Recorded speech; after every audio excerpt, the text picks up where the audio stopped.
We picked her up, completely different name. And then when we searched on that name, we just got a huge big can of worms on this girl, multiple aliases, pictures of her kissing other different guys, like recent as well. And I think she won like Trans Woman of the Year 2017 or something like that. So I think she probably even had the operation and everything. Yeah. So we hadn't finished the report, but I immediately contacted the customer back and said, look, just to let you know, this person isn't who they're telling you they are. The date of birth is different. And here's a picture of her as a man. I hope you're aware that she was born a man. And the next email I get back is, bloody hell, are you kidding me?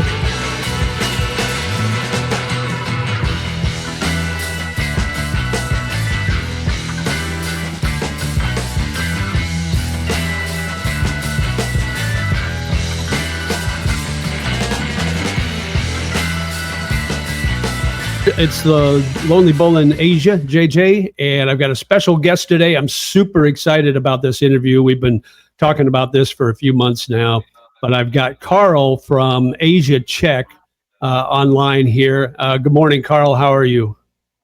Morning, JJ, and good morning, everybody else. Everything's good here. Sunny in the Philippines.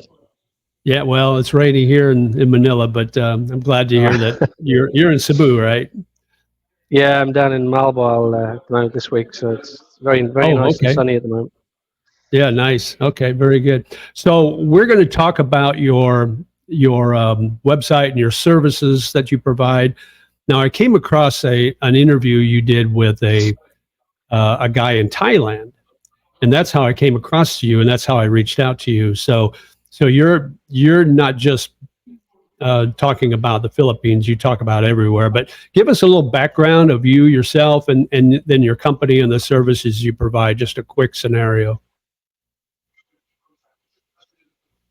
Sure, no worries. So I'm a Brit, originally from the UK, but haven't lived there since 2001. Quite a long time, been overseas, Australia, New Zealand, and Asia for 6 years now. So yeah, basically, with regards to the business side of things, I'm a single guy, and I've been online, and many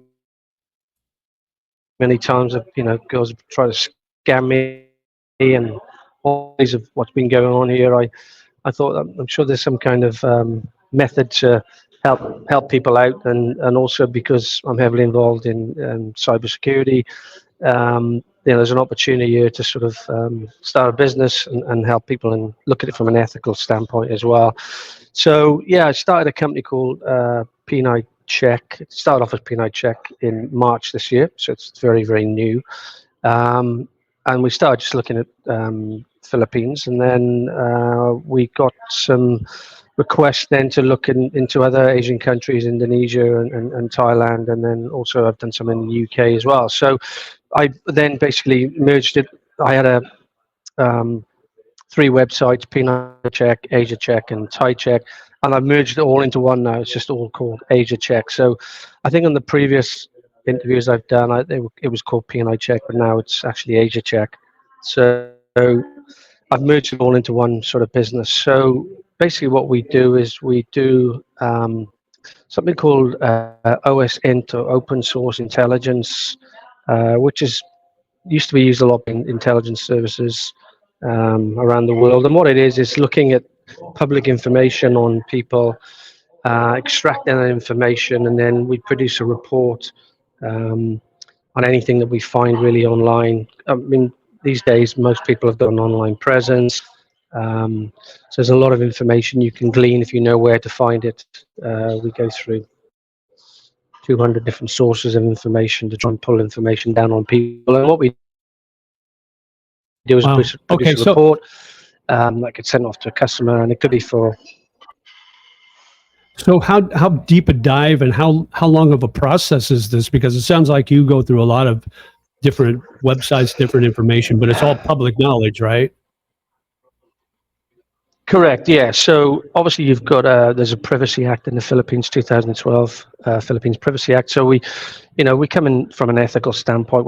I am actually a qualified ethical hacker, but I don't hack anybody. So and make sure I stay on the side of the law and the ethical side of things.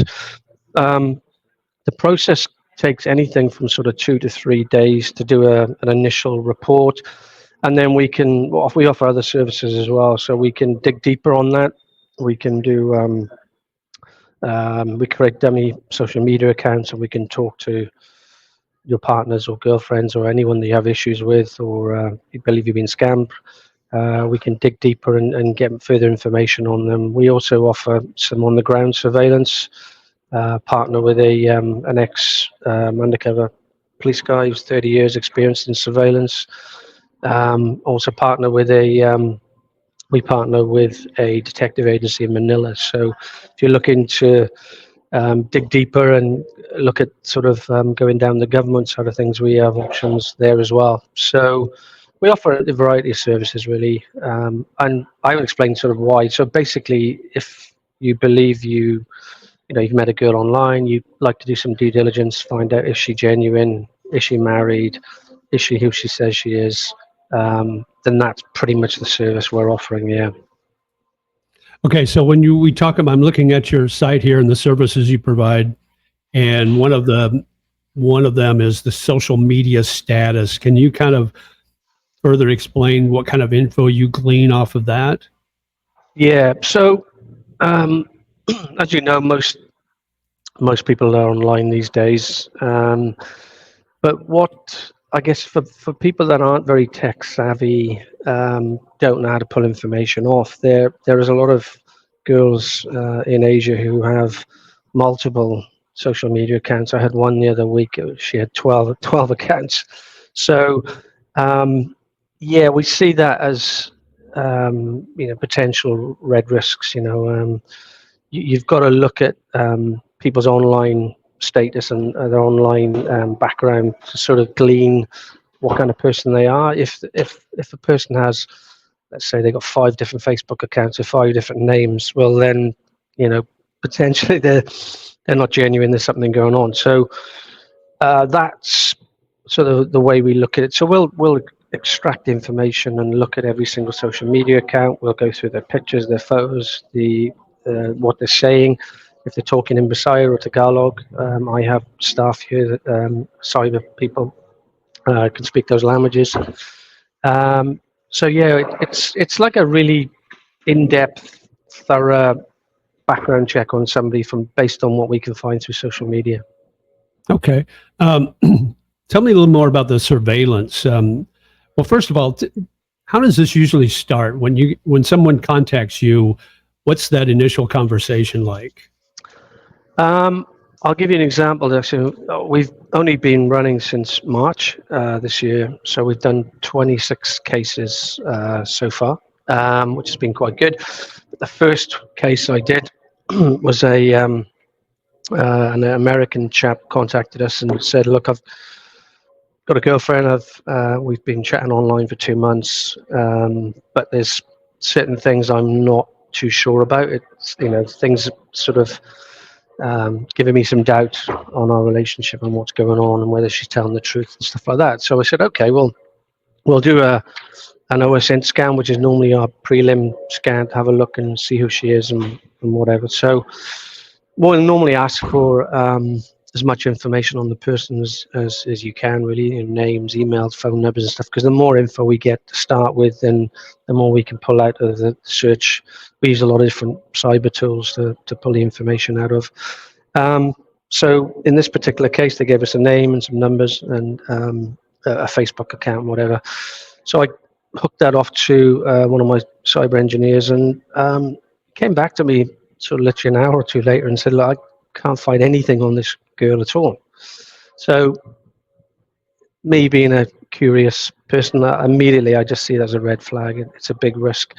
So yeah, especially because Filipinos all have online presence. If you don't exist online, then that's an issue. So I looked at so we had some photos of the girl, because we couldn't find her. I was like, "Oh, this is strange." I looked at the photos of this girl and I thought, "This looks like a ladyboy." I'm not 100% certain, but there was just something in the back of my mind. I mean, it looked like a beautiful woman, but I thought this could be a ladyboy. So I said to my cyber, I said, "Can you start looking through some of the trans sites and ladyboy sites and stuff, going through Asia and see if you can find her there. And literally came back an hour later and said, yeah, I've got her.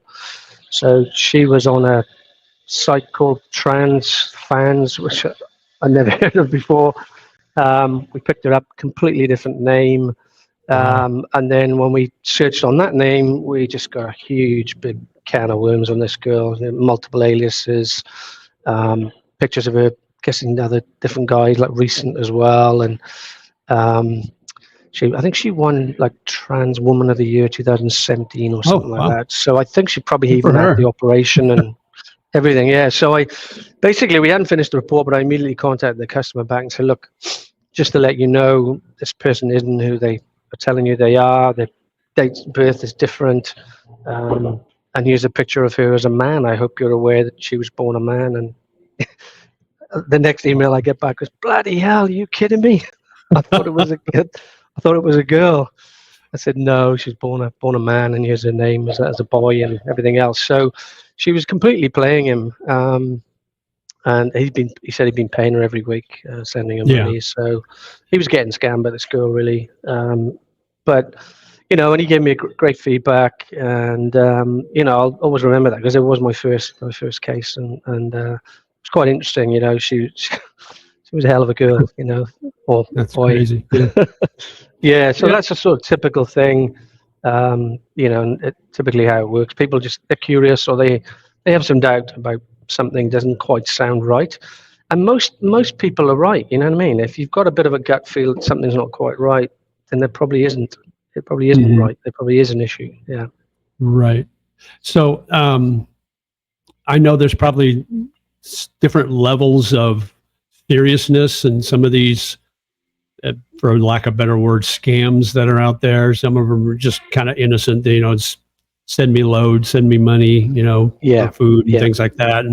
And so the gullible American or the gullible Westerner, the 60 plus guy that's kind of invisible in his home country sees this pretty young Filipina paying attention to him and telling him she loves him. So he sends her money, but is there any level that gets really serious, like maybe a blackmail level where they're trying to really extort money out of this person?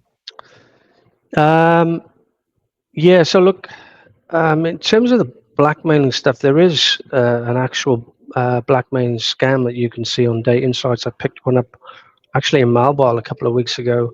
It was funny. I wasn't really investigating anyone at the time, and I literally just chatting with this girl on a dating site, and then next thing I know, she's saying, "Oh, I'm in Marital. Let's do a video call." We do a video call, and I knew straight away. Then it was like a recorded video. Then straight away that's not the genuine person. And she's like, "I can't hear you. I'm trying to talk to you. I can't hear you." So I knew then it was a scam. So I then started recording that information, and then we chatted further. And I was trying to get her to come out and tell me what they wanted. And they said, "Oh, you seem like a really adventurous guy. Why don't we do a video together naked? You just come on the camera naked and I'll be naked and we can chat like that. It'll be great." And I'm thinking, so I'm recording and capturing all the information. I'm sticking it on my website about this person because, it was a Filipino picture of a girl and a name and a phone number and everything else. So basically, after a couple of chats for a few minutes, then I said, right, let's do a call. And then I reversed the camera on my phone, did the call, and then I knew then they were trying to record the photo or record me. So that's a typical blackmail scam. I haven't seen that on any of the cases I've worked on so far, but there is. There's quite a few cases where people are asking for more than just load. Oh, can you buy me a motorcycle? I need a new phone, and that can be in the thousands. So it's not a case of just. And also, obviously, some guys. I had one guy. He was very concerned about his girlfriend. He was getting married in July with a girl down south in Mindanao, and we found out she was cheating around. But it was very difficult for him to accept that as well because he's getting married and he's falling in love with this girl and bought a motorcycle and a brand new phone and everything else, spent thousands and thousands on her.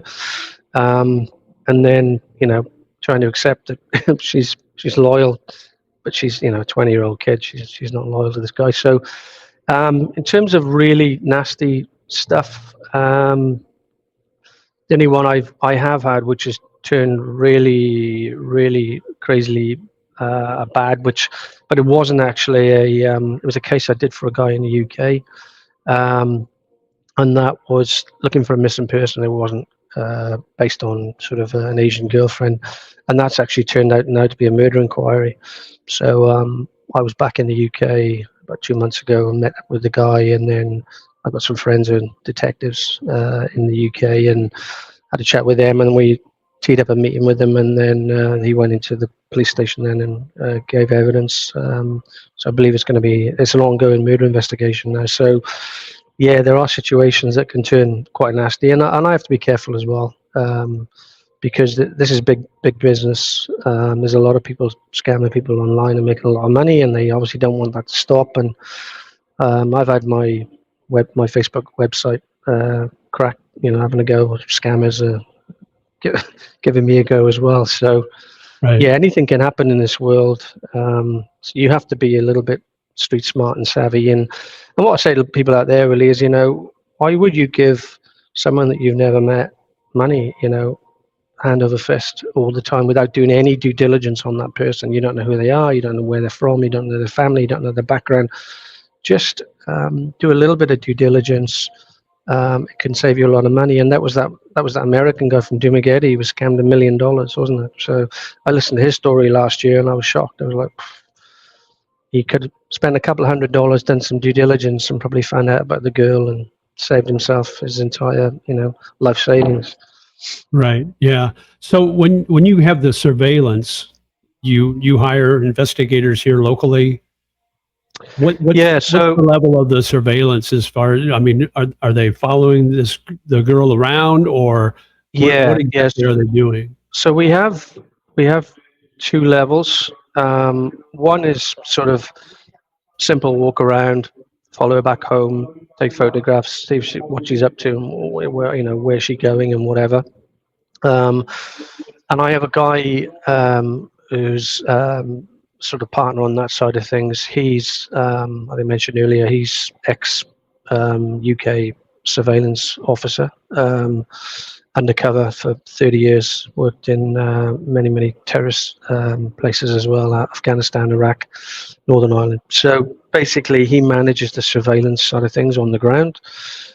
He spent a lot of time in the Philippines, down south, and some of the nasty areas as well. So he'll manage the surveillance side of things. But we also then can partner. We have a partner in Manila who own a detective agency. They can then step it up another level. They can have teams of surveillance guys if it's something very dangerous or naughty. And they can investigate as detectives. They have a government license to do that, and they can get access to more information than we can. So that's something we can spring off to them as well, and they can do full background checks. Those guys as well, including financial, everything. They have no limit what they can view and see through the government. Obviously, you're going to pay for that, but Right. That's one of the hookups that we have, and I have the same partnership deal with a guy in Thailand as well. I own the security company there. Have you ever had a Filipina reach out to you to investigate her foreigner? Yeah, once. She made some inquiries online, but she didn't go ahead with it. We don't know why. Never came back to us after a couple of chats. So she did want to investigate a foreigner, and I would do it. I mean, I've done, like I said, I did a missing person in the UK, and that ended up going quite right. But I've done work in the UK as well, and I would do it anywhere really. It's at the end of the day, it's just us. Finding information on someone, writing a report, and then I sort of convert that from very technical to layman's terms, and I'll talk to the customer and say, look, well, these are the risks.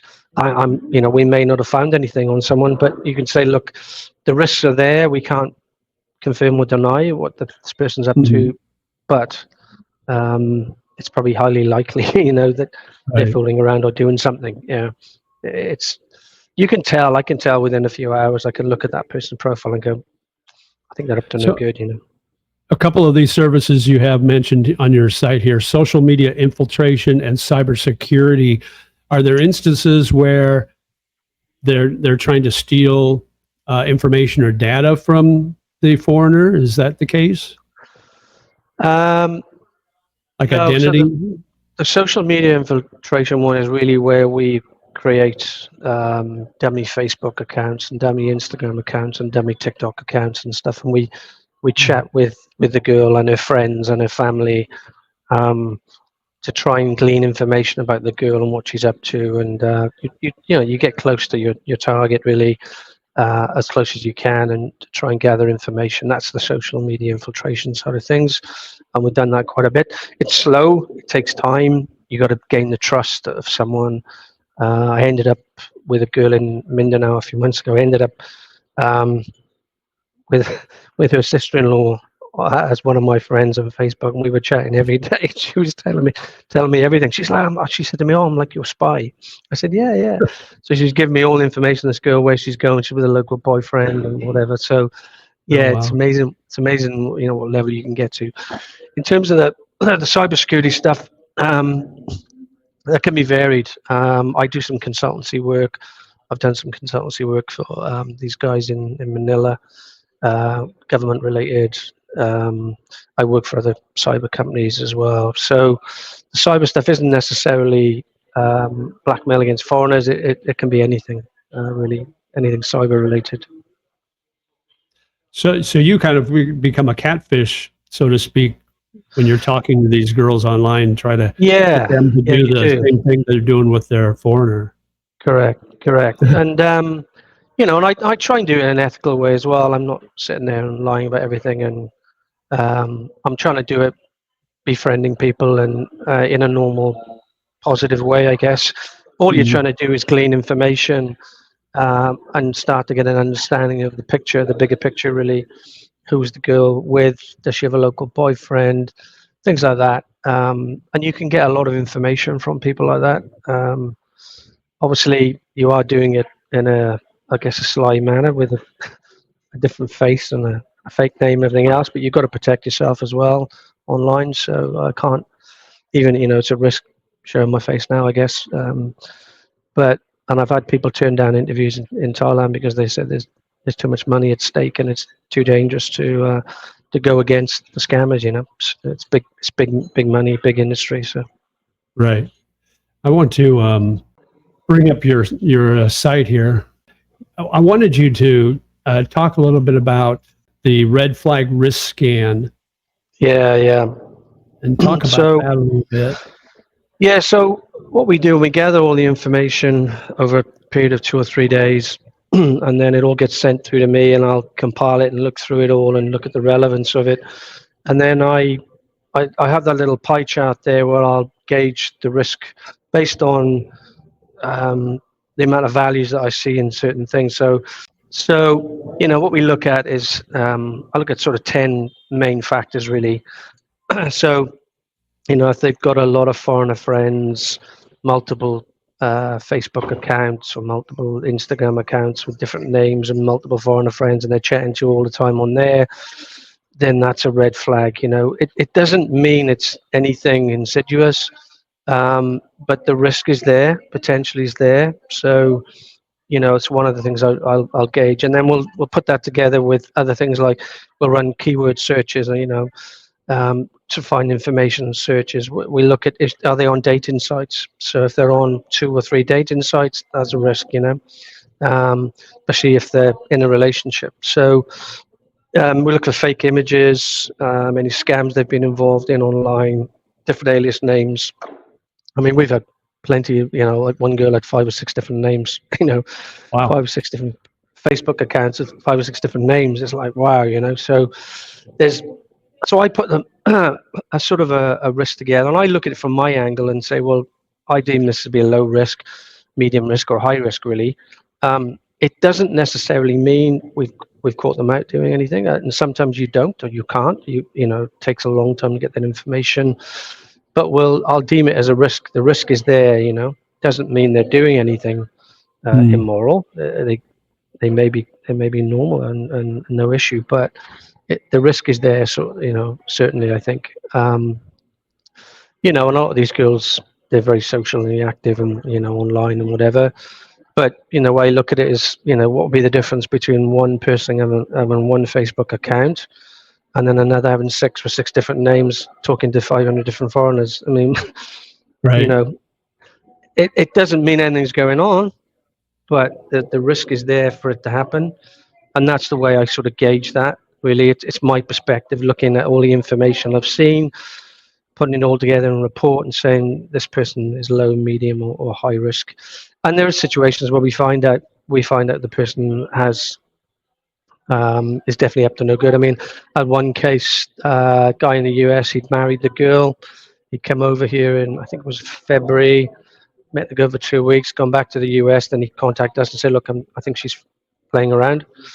So she was pretty clean online. She didn't really have a lot of social media presence. Wasn't doing much online. But what I did find was she left some feedback on a hotel or condo. It was a condo. Left some feedback on a condo, saying that she'd been there in May for a month. Loved the condo. Thank you very much. Had a great stay. So I contacted the guy back and said, "Were you there in May?" And he said, "No, I was there in February." I was like, "Right." I said, "Well, this girl was a cashier in a little Tinder hand store in Northern Negros." And I said, "Well, she's not going to be staying in a condo for a month in May on her own. It's just not going to happen. They haven't got that kind of money." And so I said, "Look, we can delve further. I can contact the condo unit, and I've got Filipino people working for me. They can contact them, talk to them in Bisaya or Tagalog or whatever, and ask them, was she with a guy?" And he said, "No, it's obvious, she's fooling around." I said, "Yeah, it pretty much is." So those kind of circumstances, you catch people out. No, even if they don't have a lot of online presence, you can still, there's information to pick up. And we had one girl found her with a wedding ring on one of the photos that we found. And then other things, we had one where we looked through breach data. The person had been involved in they'd done like an online survey. Maybe plenty of those online. And what happened was the information had been breached, some hacker or whatever, and we found that on one of our breach tools. And on that survey, she'd put that she was married. So I couldn't prove she was married at the time without doing further delve. But why would you enter an online survey and say you're married if you weren't? So that combined with finding a photo of her with a wedding ring was enough to say, well, yeah, she's married. So, do you find that a lot of Filipina that are on these dating sites end up already being married? Here right now, you can't get divorced in the Philippines. So correct. It seems to me there are probably a lot of them. They still want to date because maybe their husband's estranged. Yeah, there's a few, but I don't think it's. I think most of the girls actually don't get married. They they got kids or whatever, and they haven't been married. So we've only had, I think, probably 2 or 3 cases where we found out the person's been married without and denying it or saying they weren't, or because most will just say, "Oh, look, I'm separated." And to be honest, it happened to me. I think I told a story in one of the other interviews that it happened to me the first time I moved to. I met a girl. I first came to Palawan in 2018. I met a girl online. I came back to Cebu City in January 2019. I met a girl, and she was married. She never told me though, And then when I found out then that, well, she was still living with her husband on and off. And then I find out from the restaurant, talking to a couple of foreigners, I had no idea, just turned up in Philippines. And they say, well, you can be arrested for that. I'm like, what? So that was the end of that. So, did she trick me? Sort of, yeah. Or just, I don't know. I don't know what situation she was going through. Maybe wanted to split up, but then, was still tied in with husband or whatever. So, but for me, it's just that's a risk, Those are the kind of things for me personally I'd want to find out if it was someone I've just met online. There was no one I could talk to at the time about it, and literally it was only through sort of some uneasy feeling and felt strange she was disappearing a couple of nights a week, and I'm like, Where's she Right. going? What's going on? And then you quiz more and ask more questions. And all of a sudden, yeah, they come up and tell you the answer. So, these are the kind of things which I personally would like to know up front, I think. And also for some of the guys overseas that are investing a lot of money and potentially want to marry these girls or bring them back to their countries, you really do need to do your due diligence. Right. Yeah. There are some beautiful girls in the Philippines. Don't get me wrong, I've been here a long time, but there's also a lot that are scamming and playing the game. Do most of your clients reach out to you prior to them coming here when they're in a LDR, long distance relationship? Some, Or is it yeah, after some they do. get here? Some do, and then some they've already been here for a week or two, gone back, and now they're going, things are changing and getting some doubt now, and I'm not sure, or they might be. It might be a case where they've come over here a couple of weeks, met a girl, everything's great, and now they're saying, "Well, I want to get married now, but now I need to do a bit more research on this person and get an understanding of what they're really up to and what they're involved in." So it can work both ways. I think it can vary on the client. Yeah. What? So before I let you go, Carl, I want to first of all thanks for coming on. It's Asiacheck.online. That's your website, correct? Yeah. Yeah. And I got it down below, and I'll put it in the description too. Give me your biggest horror story that you can think of a client you've worked with. Something to leave my audience with. Okay. I'll leave out as much specifics as I can, because I had to block the two clients. Oh, So basically, I got contacted a few months ago. I won't even give nationalities. I got to try and be as vague as possible, unfortunately. sure. So basically, I got contacted by a guy and saying that his friend was dating his ex-girlfriend from down south in Mindanao, a young 20-year-old, very pretty girl. But he knew his girlfriend was fooling around and playing around. But now his friend was dating her online and sending her lots of money, bought her a motorcycle, and was giving her, I don't know, 20,000 a month living expenses, which they were from a jungle town in Mindanao. You could live off 1,000 peso a month happily down there. So he asked would I talk to his friend, and he said his friend wants to marry this girl, and he couldn't talk his friend out of it. He'd fallen in love with this girl, and I said, okay, we'll have a chat. And I had a chat, and then did some checking on this girl, and yeah, she was she had 5 or 6 Facebook accounts, Instagram, all different names, talking to loads of foreigners.